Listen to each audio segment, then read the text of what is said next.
Hi everyone, good morning. It is the update for yesterday, which was April the 18th of the year 2026.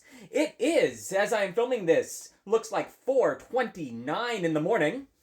I actually have an accounting office shift this morning, which is the 19th at 5 a.m. Longhand, 12. I start counting registers.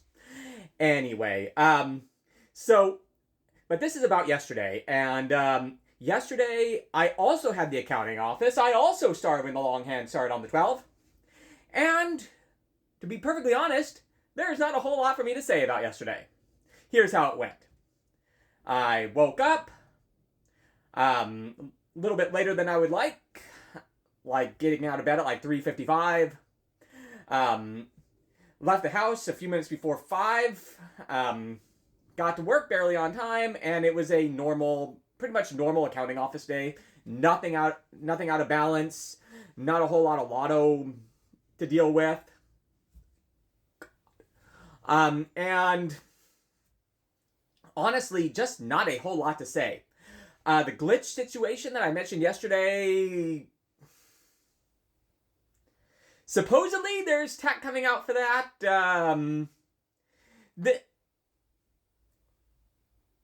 No comment besides that the definition of insanity is doing the same thing over and over and over and expecting different results. So we'll see if this fix works.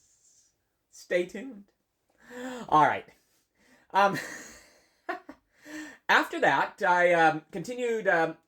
Well, I had about 2 hours left after that accounting day, and so I stuck around, took a short lunch break, which got me my shift's departure time switched from 2 to 1:30.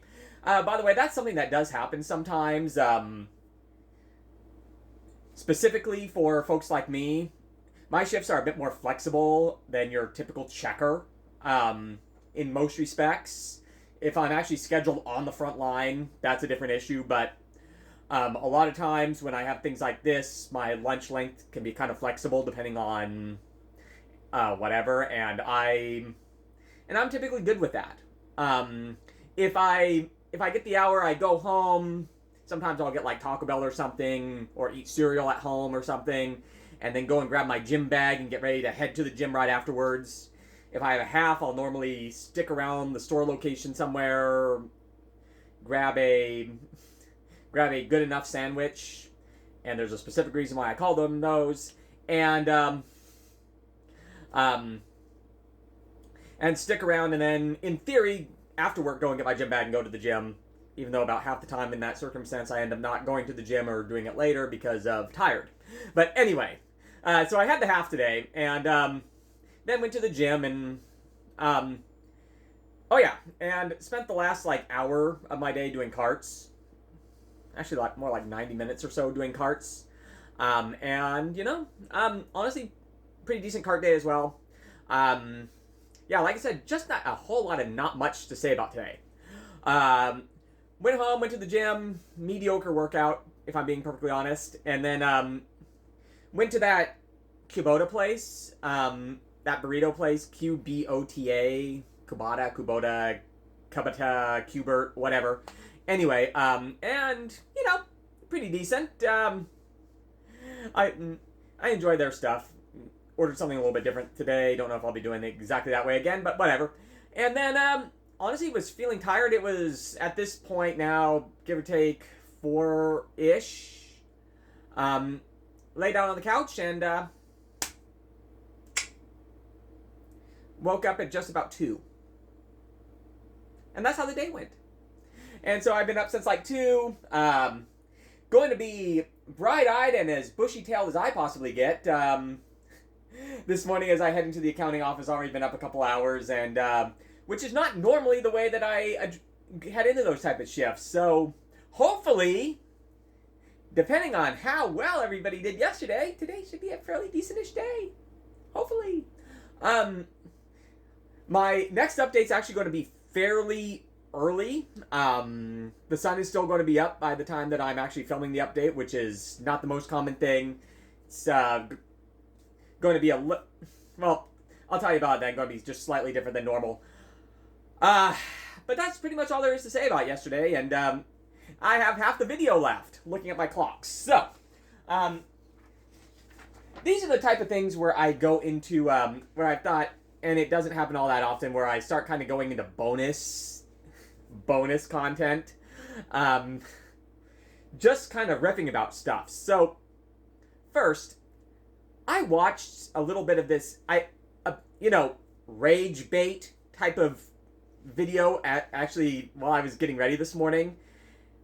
And I'll be honest, it worked. All right. This is one of those videos about this fraud stuff that you see, or that you've been seeing on TV, like the Minnesota daycares and this, like, California nursing home thing or hospice, whatever. And I get that there's a political bent to this, okay?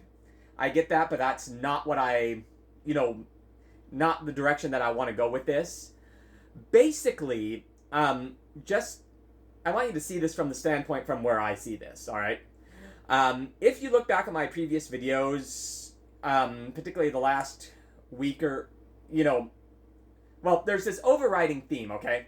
Where, how many times has the theme of the video been, I'm cleaning out such and such part of my place because there's going to be a big change in my life of some sort that I haven't figured out yet, but for money-based reasons, there's going to be some kind of change.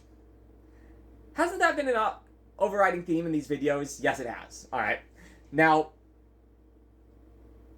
in that context, all right, and also there's been a theme in the last week or so of this tax issue. So, as somebody who's going to have to be making some, like, major life change, which includes, like, throwing memories and stuff away,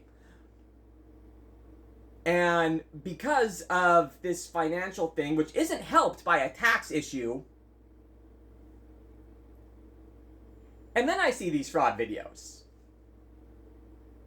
Can you kind of see what my mindset is while seeing this? Can you? Now, again, I don't want to be political. I really don't. But the annoyance level goes up a little bit when I'm seeing stuff like this. I know it's rage bait. I know. But as I'm, like, preparing for any one of, like, several possible eventualities, which are not the one that I want, can you understand my frustration? Alright, and again, because it's bordering political, that's as far as I'm going to go with that, but, see what I'm saying? Alright, now, a couple of days ago, oh, by the way, yesterday, randomly, the video that I was talking about, that, like, the TikTok app crashed or something, all of a sudden, that video that I ranted about losing appeared in my drafts folder. I don't know if I'm actually going to post the whole thing as, like, bonus content or something now that I have access to it, but I will post a screenshot, mainly because I like the way my hair looked in that video. Anyway, so I found that video. Okay, the other thing that I was going to mention, and that I did mention in detail in that video, but not in its replacement, was that I saw this article, and I'll put this screenshot here. Basically, what this article says is that they've now done research, and they have found that it's true, that our minds somehow, through some mental stuff that is way beyond my ability to comprehend, is that our minds basically latch on most tightly to music that we really connected with really between the ages of 15 and 25. And when I worked for the cruise line, some of my other entertainment department colleagues and whatnot thought I was kind of nuts, but I developed this game called Name That Tune Generations, which was exactly what it sounded like. It was a Name That Tune where the earliest clips were from the 40s and the last clips were from, like, whatever was popular on the hit charts, like, that month. I would update it. And you would see these families, and this was my favorite part of this activity, you would see these families sitting around the table, and, like, they would, like, be passing the paper along to whichever one, if you looked at them, was, like, closest to having been in high school or college at the time that song came out. Every time. It was amazing. Anyway, I'm now vindicated on that. Thanks for joining me all the way to the end. Have a great day, and we'll talk to you later.